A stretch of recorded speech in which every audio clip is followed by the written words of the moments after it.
Hello everybody, Glass Half Dead here, and today I want to talk to you about Warhammer 40,000 Kill Team, and specifically the ITC and the top 8, and of course the winner. For those of you unaware, we just had one of the largest tournaments, possibly the largest tournament, happening over the weekend, and it was of course the LVO, Las Vegas Open.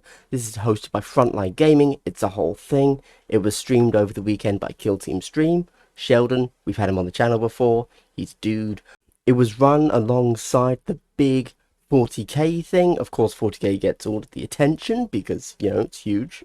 But they also host a bunch of smaller events, and Kill Team was one of them, just like it was the last time LVO was run. So this video is only going to be looking at the top 8, and it's just going to be having a little chat about that, but then really focusing on the winner, Ace, Veteran Guardsmen. I am going to do a full kind of meta rundown based on stats over all of January and December from all the tournaments we can look at, but that's for another video because that's actually going to take a lot of time as I look through data and stuff. But before we get into that, of course, if you're a subscriber to my channel, I'd like to give you a big double hello.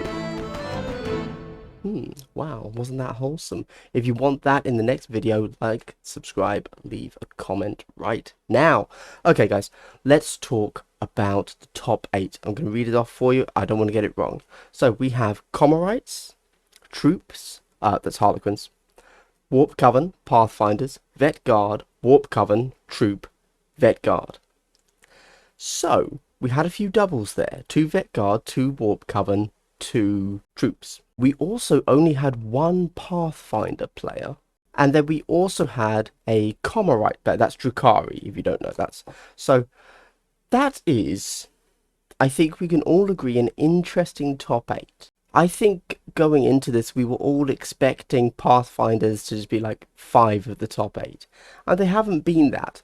And I do think that speaks to 2 things. Firstly, Kill Team is, I think we can all agree, a game of skill more than rules, which is great. Obviously, I think that's a good thing. And like, if you look at 40k, it seems kind of like the exception to that is Richard Siegler, but everybody else has to actually play the rules as opposed to playing with their skill. A little bit of an overstatement, I realise, but bear with me. This is a Kill Team talk, not a 40k talk, so don't roast me for that one, please. And the other thing is that perhaps instead of the online internet flaming hyperbole that we inevitably get into, Pathfinders might not be broken to the point that if you don't nerf them, I'm going to come around and baseball bat your kneecaps, Games Workshop devs.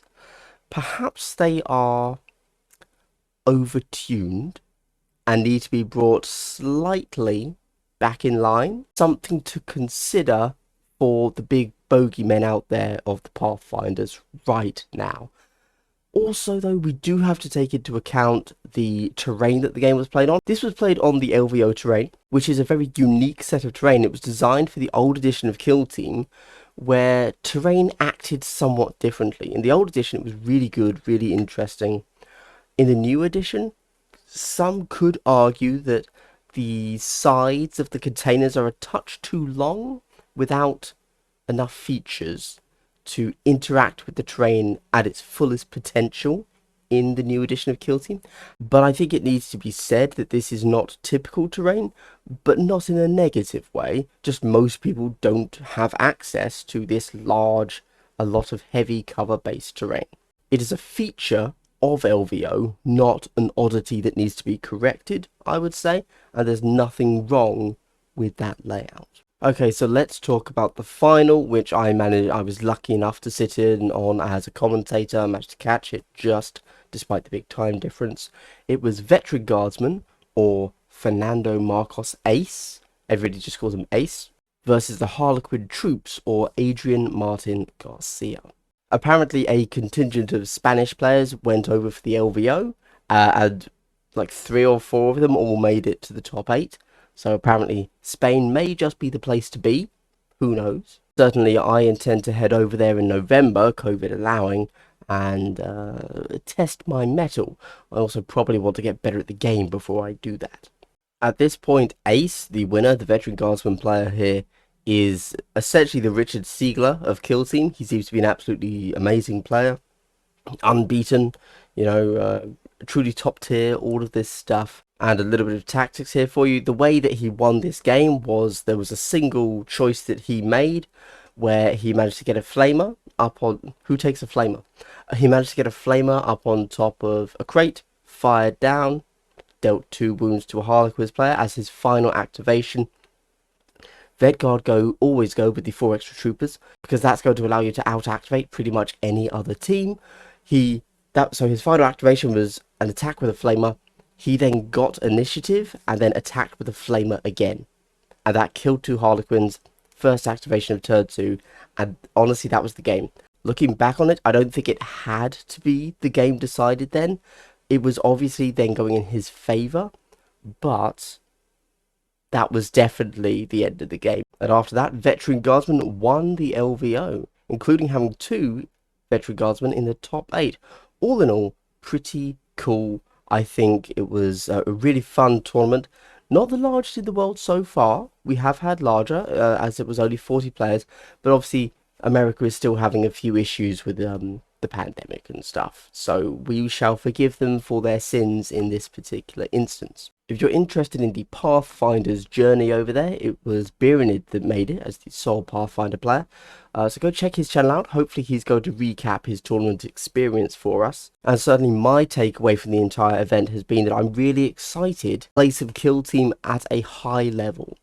Honestly, not much has really interested me in Kill Team. That sounds bad. Don't clip that.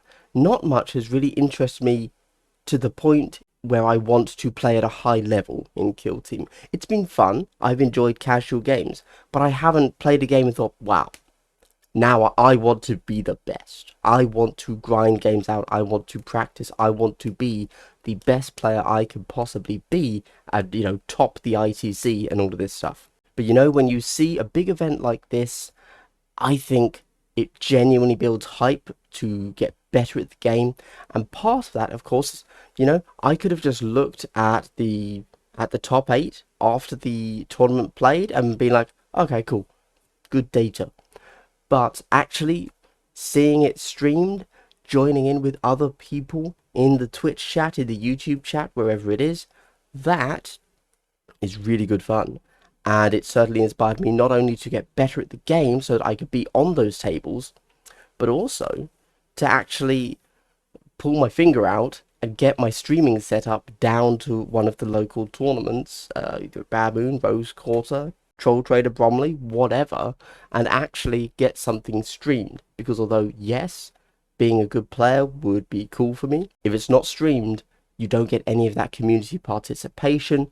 And obviously, you've got to ask the question, okay, well, who's going to stream it? Who is in the best possible position to stream it? Probably me, on reflection, so I should probably get on that, I guess. Anyway, guys, this has just been a very quick little update because I wanted to let people know that the ITC has occurred, and I'm going to be doing a more proper, fuller stats rundown of a whole load of large tournaments as soon as I can, and we'll see what we can take away from that. Anyway, if you made it to the end of the video, I'd like to give you a big triple hello. Wow. So wholesome. If you couldn't tell, yes, I'm recording this before work and procrastinating because they just set up new roadworks. That means to leave my road, I have to join a traffic jam. So I don't want to do that. So I'm doing this video instead. Now I'm going to go edit it. I hope you've had a good day. Continue to have a good day. Goodbye.